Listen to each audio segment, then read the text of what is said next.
తోటి ఉండేటువంటి అనుబంధం, గౌరవ భావం, ప్రేమ, అభిమానానికి గుర్తుగా ఈ కార్యక్రమానికి ప్రత్యేకంగా విచ్చేశారు.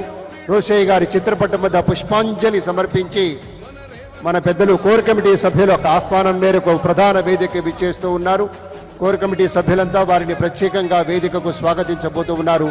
గౌరవనీయ తెలంగాణ రాష్ట్ర ముఖ్యమంత్రి వర్యులు శ్రీ రేవంత్ రెడ్డి గారు. గట్టిగా మీ కరతాళ ధ్వనితోటి స్వాగతం చెప్పాలి మీరు కూడా, అందరూ కూడాను.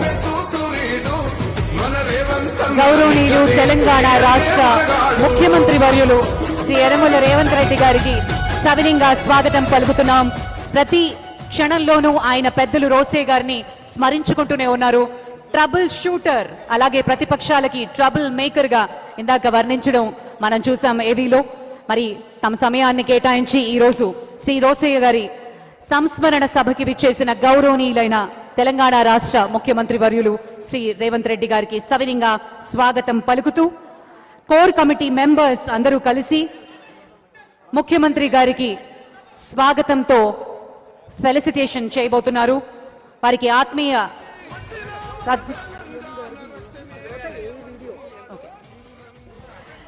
స్వాగతం పలుకుతూ మన తెలంగాణ ముఖ్యమంత్రి వర్యులు నాయకుడంటే ఎలా ఉండాలి అంటూ నిరూపించి అతి త్వరలోనే సంవత్సరం పరిపాలనను కూడా పూర్తి చేసుకుంటున్న సందర్భంగా ఎన్నో ఉపాధి అవకాశాలు కూడా ఇచ్చి ఉద్యోగాలు కూడా కల్పించారు ముఖ్యమంత్రి వర్యులు. మన ఆనరబుల్ చీఫ్ మినిస్టర్ గారి జర్నీ, ఆయన స్ఫూర్తి మీద ఒక ఆడియో విజువల్ ని ఇప్పుడు చూద్దాం. రాజకీయం అంటే మానవత్వమే తెలంగాణ రాష్ట్రానికి రెండవ ముఖ్యమంత్రిగా బాధ్యతలు నిర్వహిస్తున్న శ్రీ యనుమల రేవంత్ రెడ్డి గారు ఎంతో శక్తివంతమైన నిబద్ధత కలిగిన ప్రజానాయకుడు. పాలమూరులోని కొండారెడ్డిపల్లి గ్రామంలో పుట్టిన రేవంత్ రెడ్డి గారు రాజకీయాల్లో ఆసక్తితో ఆంధ్ర విశ్వవిద్యాలయ కళాశాల, ఉస్మానియా విశ్వవిద్యాలయం నుండి బ్యాచిలర్ ఆఫ్ ఆర్ట్స్ తో పట్టభద్రులయ్యారు. చదువుకునే రోజుల్లో స్టూడెంట్ లీడర్ గా కనబరిచిన పోరాట పటిమ, అసాధారణ నాయకత్వ లక్షణాలు ఆయన రాజకీయ రంగ ప్రవేశానికి నాంది పలికాయి. విద్యార్థి దశలో అలవడిన నాయకత్వ లక్షణాలతో 2006లో మిడ్జిల్ స్థానం నుండి జెడ్పీటీసీ సభ్యుడిగా స్వతంత్ర అభ్యర్థిగా పోటీ చేసి నెగ్గారు.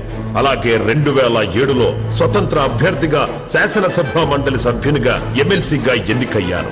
ఇలా ఘనమైన విజయ పరంపరతో మొదలైన రేవంత్ అన్న రాజకీయ ప్రస్థానంలో సీఎం అయ్యేదాకా ఆయన అలుపెరగని పట్టుదలతో అజేయంగా సాగింది. ప్రజా నాయకుడిగా ప్రజల పట్ల అంకిత భావంతో 2009 మరియు 2014లో కోడంగల్ నియోజకవర్గం నుండి శాసనసభ్యునిగా, 2019లో మల్కాజ్గిరి లోక్సభ నియోజకవర్గం నుండి కాంగ్రెస్ అభ్యర్థిగా గెలుపొందారు. ఆపై తెలంగాణ పిసిసి అధ్యక్షుడిగా నియమితుడై తెలంగాణ రాష్ట్ర ప్రజల పట్ల అంకిత భావంతో ఎనలేని సేవలను ఎన్నో అందించి తన నిష్పక్షపాత పనితీరుకు అద్దం పట్టారు. ఆత్మీయ పదజాలం, అన్యాయాన్ని ప్రతిఘటించే తత్వంతో దూకుడుగా దూసుకెళ్లే నాయకుడిగా పేరు పొందిన రేవంత్ రెడ్డి గారు నిరంతరం ప్రజలకు అందుబాటులో ఉంటూ నిత్య శ్రామికుడిగా, జనహిత సేవకుడిగా తెలంగాణ రాష్ట్ర ప్రజల ఉజ్వల భవిష్యత్తు కోసం నిరంతరం అహర్నిశలు శ్రమిస్తున్నారు.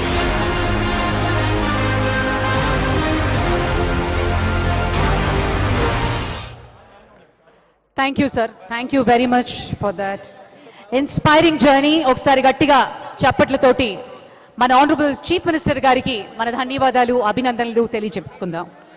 ప్రత్యేకించి ముఖ్యమంత్రి గారికి స్వాగతం పలుకుతూ శ్రీ బోరుగు రవికుమార్ గుప్తా గారు పుష్పగుచ్చాన్ని అలాగే గాలెండ్ని సమర్పిస్తారు. ఇప్పుడు శ్రీ రవికుమార్ గుప్తా గారు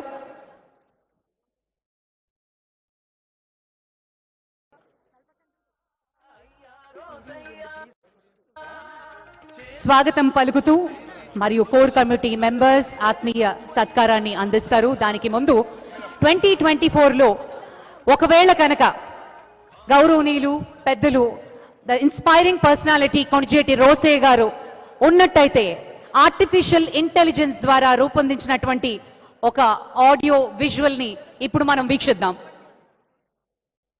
కెన్ వి హ్యావ్ ద ఏవి ప్లీజ్, ఏఐ వీడియో. అందరికీ నమస్కారం. ఎలా ఉన్నారో?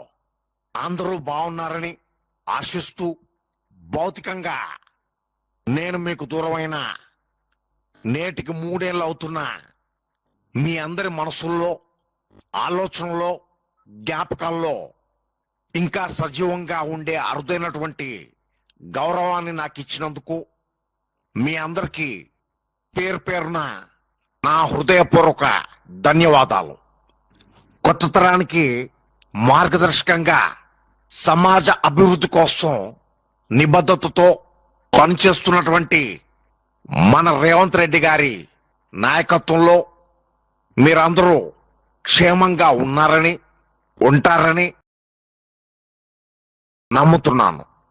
సమాజ శ్రేయస్సు కోసం పనిచేయడం, బలమైన నాయకత్వాన్ని నమ్మడం, సత్యం కోసం నిలబడడం, ఇలా ఎన్నో ఆశయాలు, విలువలను మీరు కొనసాగిస్తున్నారని ఆశిస్తున్నాను. మీరందరూ మీ లక్ష్య సాధన కోసం విజయవంతంగా ఉండాలని కోరుకుంటూ, ఇలాగే తెలుగు రాష్ట్రాలని మరింత ప్రగతి పథంలో నడిపించాలని ఆకాంక్షిస్తూ ఆశీర్వదిస్తున్నాను. మీ ప్రేమను, ఆప్యాయతను చూచి ఆనందిస్తున్నాను. ఇక సెలవు. ఇప్పటికీ ఎప్పటికీ మీ ప్రేమతో మీ రోషయ్య. అందరికీ నమస్కారం. ఎలా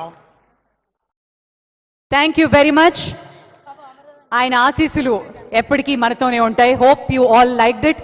ఒకసారి గట్టిగా చప్పట్లతోటి ఆ ఏఐ వీడియోని క్రియేట్ చేసిన వారికి అభినందనలు తెలియజేద్దాం.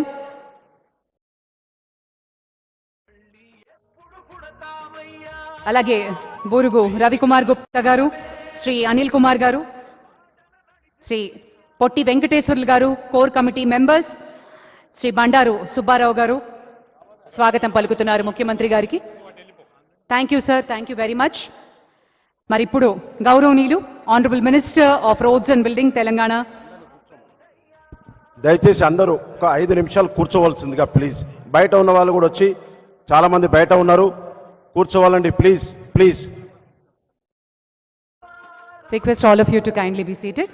Shri Komatireddy Venkatareddy garu, honourable minister of roads and buildings Telangana, ప్రత్యేక అతిథులుగా విచ్చేశారు. వారిని మాట్లాడవలసిందిగా సవినీగా రిక్వెస్ట్ చేస్తున్నాం.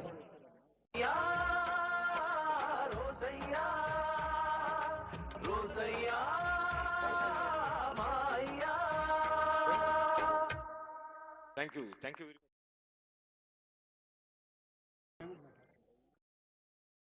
ముందు మాట్లాడమంటున్నారు.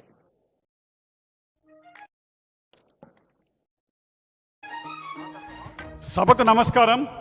వేదికను అలంకరించిన, వేదికకే కాకుండా రాష్ట్రానికే వన్నె తెచ్చిన నేటి ముఖ్యమంత్రి గారు, టార్చ్ బేరర్, తెలంగాణ టైగర్, 200% పరిపూర్ణ నాయకులు, హానరబుల్ సీఎం శ్రీ యనుమల రేవంత్ రెడ్డి గారు, సామర్థ్యంలో యువకులు, క్రమశిక్షణలో సైనికులు, వారికి స్వాగతం, సుస్వాగతం. అలానే విచ్చేసిన మంత్రులు, కోమటిరెడ్డి గారు, ఇంకా ఆత్మీయ అతిథులు, వివిధ సంఘాల వారు అందరికీ కూడా స్వాగతం, సుస్వాగతం.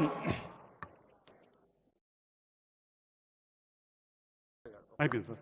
శ్రీరామ్ తాతయ్య గారు వైశ్యుల గురించి ఒకటే ఒక కార్యక్రమం, ఒకటే ఇది సార్. ఒక్క నిమిషం. శ్రీరామ్ తాతయ్య గారు, ఎమ్మెల్యే గారు ప్లీజ్. ఏ బాబు, శ్రీరామ్ తాతయ్య గారు, ఎమ్మెల్యే గారు స్వాగతం సార్. శ్రీరామ్ తాతయ్య గారికి వెల్కమ్ సార్. జగ్గేపేట వైశ్యుల గురించి సార్ ఒక 2 విషయాలు చెప్తాను. ఒక ఎగ్జాంపుల్, బియ్యం వైశ్యుడు,